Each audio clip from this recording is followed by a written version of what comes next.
everyone. Today I'll be sharing my thoughts and reactions to the Group 6 that assigned topic. It's all about issues in the Philippines popular culture. Let's go. Today I'll be talking about some important issues sa Philippines popular culture. Mga bagay na madalas nating makita o marinig o maranasan pero minsan hindi nating masyado naiintindihan ang lalim o epekto nito sa alipunan. Kasama sa tatalakayin ko ay tungkol sa race, ethnicity, gender, cultural imperialism, censorship, cultural systems at ang material at non-material culture ng Pilipinas. Sasabayan ko rin ito ng konting personal reflection bilang kabataan na parte ng kulturang ito. Okay, let's start with race. Sa Philippines, even though karamihan sa atin ay kayumanggi, pero meron pa ring matinding colonial mentality. Ibig sabihin, mas pinapaburonan natin ang mga mukhang mestizo o foreigner looking, maputi, matangos ang ilong, at iba pa. Mapapansin ito sa media, advertisement, teleseries, beauty pageant. Karamihan ng bida ay mestiza or mestizo. Pag moreno ay morena o moreno o dark skin.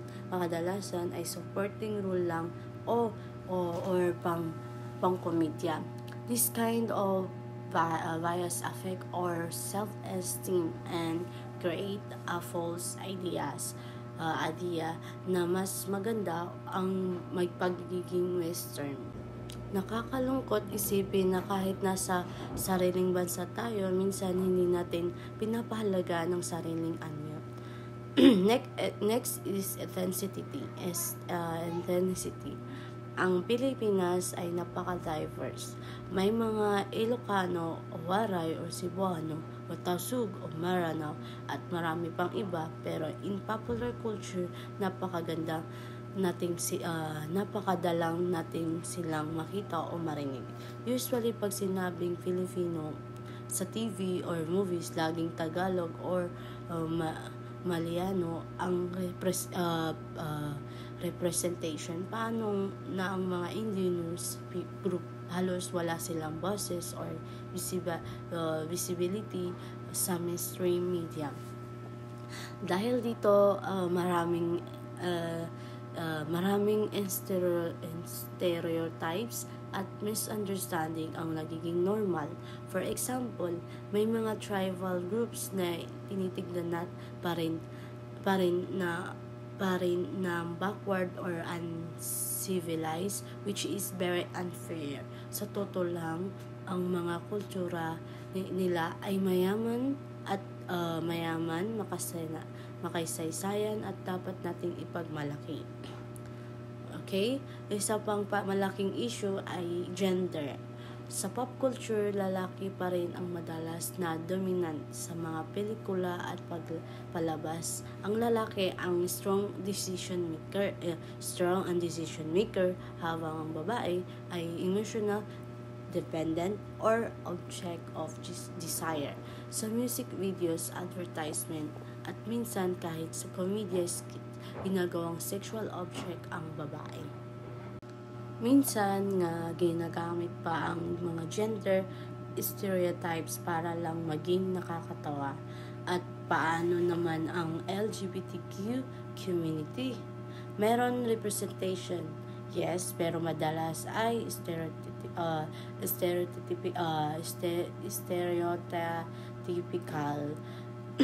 typical parlorista, best friend na funny, sidekick, or minsan ginagawang joke lang. Kailangan natin ng authentic ang respectful representation para maging mas inclusive ang kultura natin.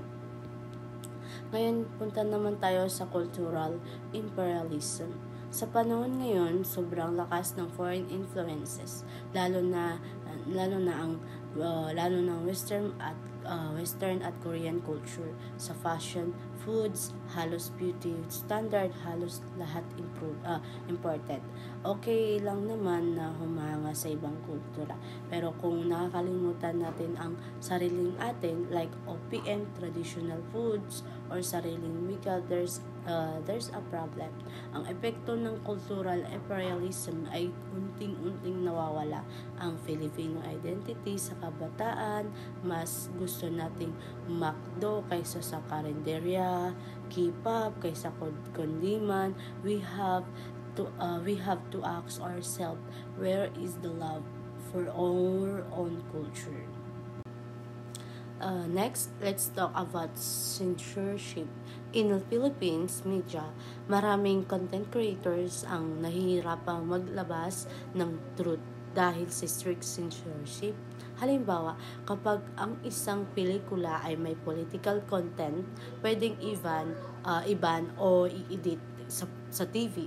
Bawal mag-usapan ng certain topics tulad ng reproductive health, corruption, o human rights. Lalo na kung nakaka-apekto sa imahe ng mga powerful groups. Yes, dahil may limit ang sobrang graphic or offensive content. Pero kung ginagamit ang censorship para patahimikin ang kritisismo, nawawala ang essence ng freedom of expression. Ang kultura ay dapat natuturo, hindi natatakot. Next, ang cultural system ng Pilipinas ay complex.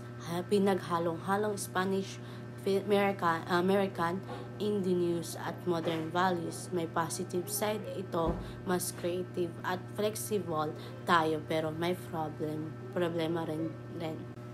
Character of Philippines culture, highly adapted, community-based, or like bayanihan, family-centered. Pero may major problem din. Colonial mentality, class divide, may ilay. Culture versus masa culture.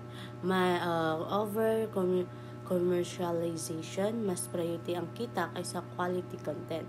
Lack of support sa local artists at creators. Ang challenge na ay paano natin mapapatatag ang identity natin habang inclusive at open-minded pa rin.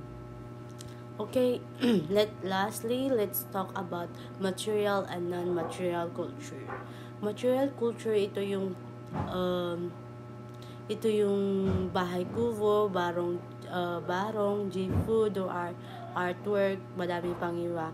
Ang non-material culture naman, beliefs, values, tradition, language, spirituality.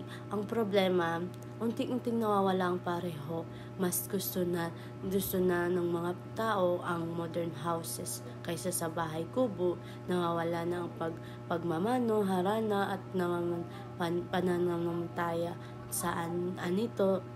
pananamantaya sa mga tradisyon na bahagi ng Pilipino. Even our language, mas preferred na ngayon ang English kaysa sariling wika. Nagiging westernized tayo sa lifestyle, paniniwala at pananaw. Kaya kailangan nating i-revive ang pagmamahal sa sariling kultura.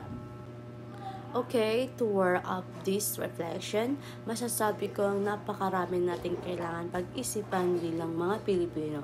Yes, popular culture is one. May K-drama, TikTok, Netflix, but we also need to reflect on how our culture is shaped, kung sino ang nagre-represent at kung anong mga naiiwan sa likod. Ang tunay na pagbabago ay nagsisimula sa awareness, sa pagtangkilik ng sariling nating kultura, sa pagtatanggol ng karapatan ng lahat, at sa pagbibigay halaga sa pagkakaiba. As a young Filipinos, may power tayo to influence culture. Piliin natin ang maging makabayan at mapanuri at mabukas ang katotohanan. Maraming salamat sa panonood ng aking reflection. Sana may natutunan kayo. At sana ay ma-inspire tayo lahat na maging parte ng cultural group ng bansa. Mabuhay ang cultural Filipino. Thank you!